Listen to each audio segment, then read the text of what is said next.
First, live, local. This is Fox 12 Now.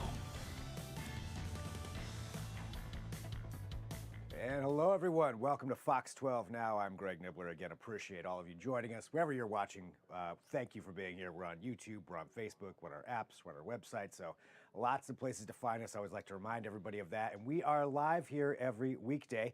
And we get to talk about all kinds of things, whether it's deeper dives from news reports or breaking news or cool events that are happening that you can be a part of. And that's what we're covering right now, because coming up this weekend is going to be some of the best viewing for the Perseid Meteor Showers, and OMSI is on top of it with a star party. I mean, it's a star party. You know, we can't go wrong with that. And we've got Todd from OMSI here to talk all about it and walk us through it. First off, I mentioned it to Jim before we went on air. Really cool background that you have going. That's probably one of the best ones I've seen in a long time. But Jim, well, I call it this is my second office. Yeah, I would definitely be set up there too. That's pretty cool. So Jim, let's talk about the meteor showers themselves. I guess let's do this. I want you to lead us through this and talk about what it is that the shower is and the whole history of it to understand it. Yeah, well, this is always a very popular event every single year during the month of August. We get the peak of the Perseid Meteor Shower. And basically, it's a real fascination that we're looking at a meteor shower that people remember. We've seen it before, and it always happened around August 12th. So the Perseid Meteor Shower, what it is we're seeing debris left behind by a comet called Swift-Tuttle. That's called the parent comet. And when the particles from the comet interact with the Earth's atmosphere, it creates that wonderful, what people would call a shooting star, but it's a meteor. And these particles are no larger than a grain of sand. And then in the Earth's atmosphere, it's traveling at about 37 miles per second. Wow. That's pretty fast. And that's why it burns up very quickly, only lasts for a few seconds. And so it can radiate from the constellation of Perseids. That's why it's called the Perseid Meteor Shower. It's a radiant point from the constellation of Perseids. And so that's where we encourage people to look towards the northeast around midnight when the radiant point is above the horizon. And then that's where you start seeing the show, they say. And this year they're forecasting anywhere from 50 to 75 meters per hour. The good news is that we have a waning crescent moon, which is not going to interfere with the viewing this year. Last year we had the full moon right in the middle of it. This year, the good news is that we're going to be able to see a spectacular show, we hope. And so things are looking really good for this weekend. That is definitely good news. So when I want to go back to some of the stuff that you just said. You said they're the size of a grain of sand? The grain of sand is nothing but ice and dust from this comet. The comet goes around the sun roughly about 133 years. Last time in our neighborhood was in 1992, in the month of December. So left all these fresh debris, but it's been going around for thousands of years. This is called a short-term comet. And that's why we have a very large debris field. And so when the Earth makes a rendezvous with the debris field of the comet debris, we're looking at the comet's material. Now, when you look up and you see it, the shooting star, they say, it's about 60 to 80 miles above you. And so they're fast and they're quick. And that's one of the fun things about being at the Star Party, Greg, is that when we get the whole crowd of people out there, they roar and they cheer and they applaud. It becomes like a concert, okay? And people are excited. And they just witness a meteor shower. And so sometimes, some years, we get going in spurts. Other time, we see it going in several strings. And so it's hard to predict. Now, keep in mind, this is the peak. The meteor shower has been going on since roughly around July 14th. Wow. And it's going to peak on August 12th, and it can continue on until about September 5th. So there's a big window, but the best time is going to be this weekend. You can start looking now, this weekend, afterwards.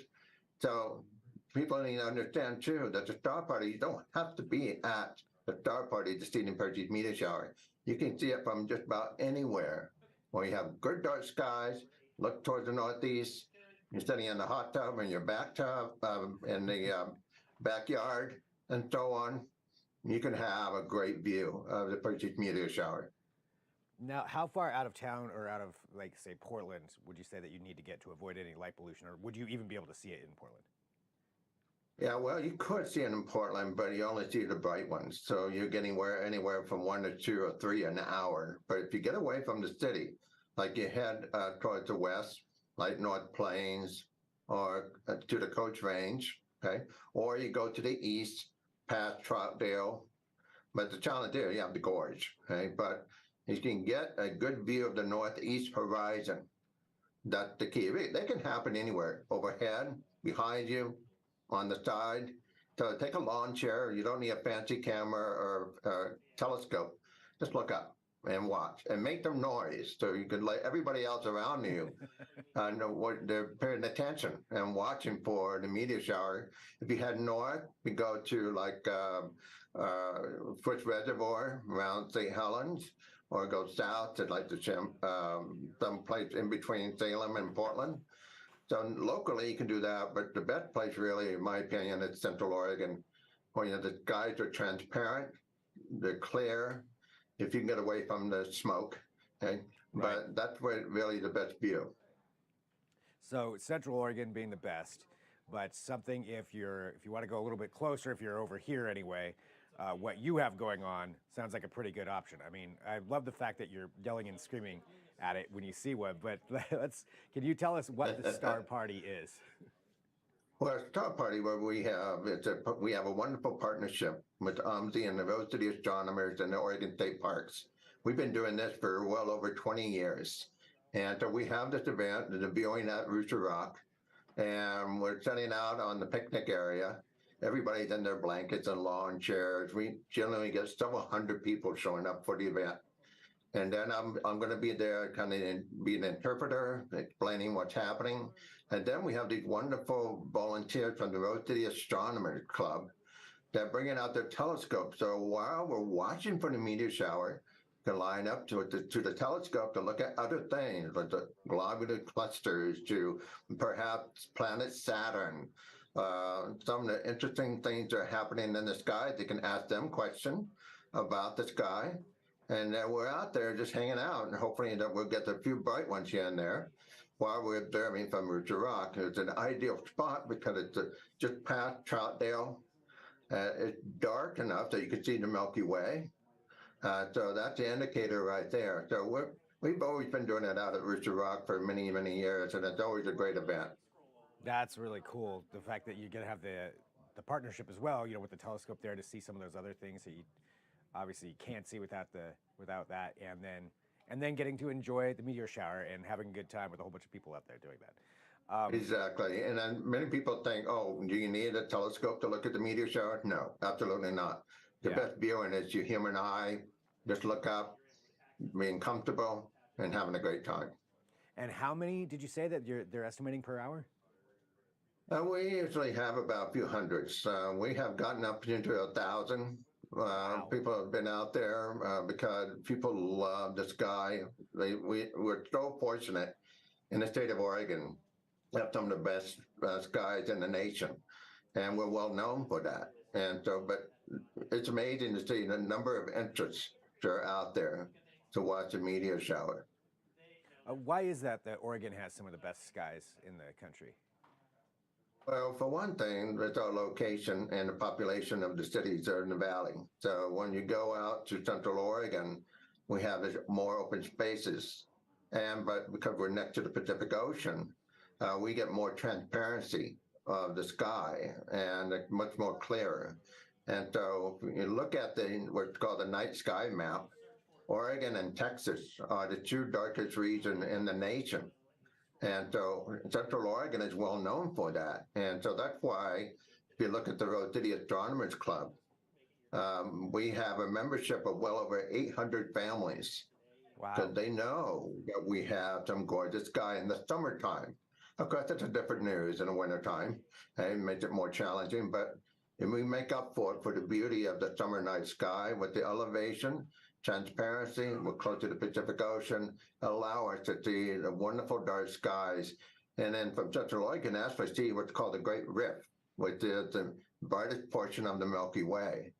And so we can't see that from many places, but Oregon is very fortunate to have that. Valley is a little bit of a challenge. We don't have dark skies with all the populated cities, but boy, when you get out to the Central Oregon, it is something to admire.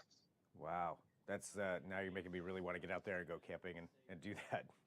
Um, that's fantastic. So it's really good to know. Something else here for summers in Oregon. Another reason to get outside and go check out the things that we get to do. Absolutely.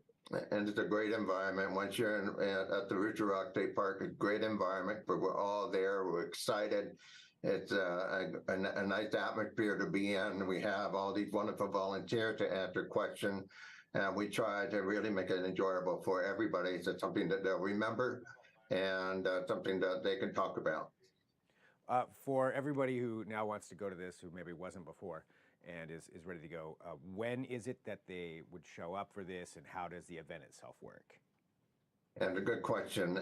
We encourage people to be there early. There's a $5 parking fee with the day use fee at the state park, but it's free otherwise. Okay, and so we encourage people to be there early, get a good parking, bring in lawn chairs and blankets, and maybe some bug juice. And you're welcome to bring binoculars. Don't need them, but we'll have other folk to have them. But we just encourage people to be out there and join it, and we'll be out there for a while. But it's important to remember, it don't have to necessarily be at Rooster. It can be away from the city if you can do it safely. And be able to watch a meteor shower. And so if you don't like the crowd, you might be able to go find a spot in a camping ground or some picnic area, or look towards the northeast. Around midnight is the best time because the radiant point will be above the horizon. That's the best time to view the meteor shower. And it can go on until September 5th. But the frequency will go down each day from now until the 12th and through the September 5th. Awesome. Well, Jim, thank you very much, for joining us to talk about this. This is so cool, and it's really cool that you're going to be doing this. That you're having this annual Star Party and sharing your information with everybody, and everybody can go out there and enjoy it and be a part of it. It's really awesome. Yeah. Thank you very much. Thank you. Yeah, thanks for being here on the show today too. Yeah. All right. Well, we hope to be out there with a good group of people, and the weather looks great for this weekend. It does look really good. Oh, what's the website for people to go to find out more info too? Now you go to the OMSI.edu website. There's information there talking about the event. That's one location, and then of course the Oregon State Parks has it on their calendar. But all the information that you need should be right there on the OMSI.edu website. And so we'll hope to see people out there. Fantastic, Jim. Thank you so much. Okay, thank you. My pleasure. And again, thanks to everybody who's tuning in to Fox 12 Now. Really appreciate you all being here with us. We are live every weekday here at 1 p.m. Pacific, and then throughout the rest of the afternoon outside of our regular newscasts. This is the place to go for breaking news. Tomorrow on the show, actually, I'm going to be talking about another event that's associated with OMSI, the PDX Hot Sauce Festival, which is going to be going on this weekend. I'm just going to say it. So Ed Curry, who's the inventor of the Carolina Reaper pepper, is going to be coming here in studio. And allegedly, I did. I agreed that I would try a Reaper pepper. So this, this could be my last broadcast ever tomorrow. I don't know what's going to happen, but I will be doing that. So that's something you'll definitely want to tune into tomorrow at 1 p.m. Pacific for Fox 12 Now. But again, we cover all kinds of things here on the show, where there's deeper dives, interviews, if there's breaking news, and then talking about great events like this. So lots of things. You can check out all of those at our YouTube channel, and that's Fox 12 Oregon for YouTube. So go there. You can take a look at everything and watch it all there. All right. Well, thanks everybody for joining me today. I'm going to sign off for now, but I'll be back tomorrow. I'm Greg Nibbler. This is Fox 12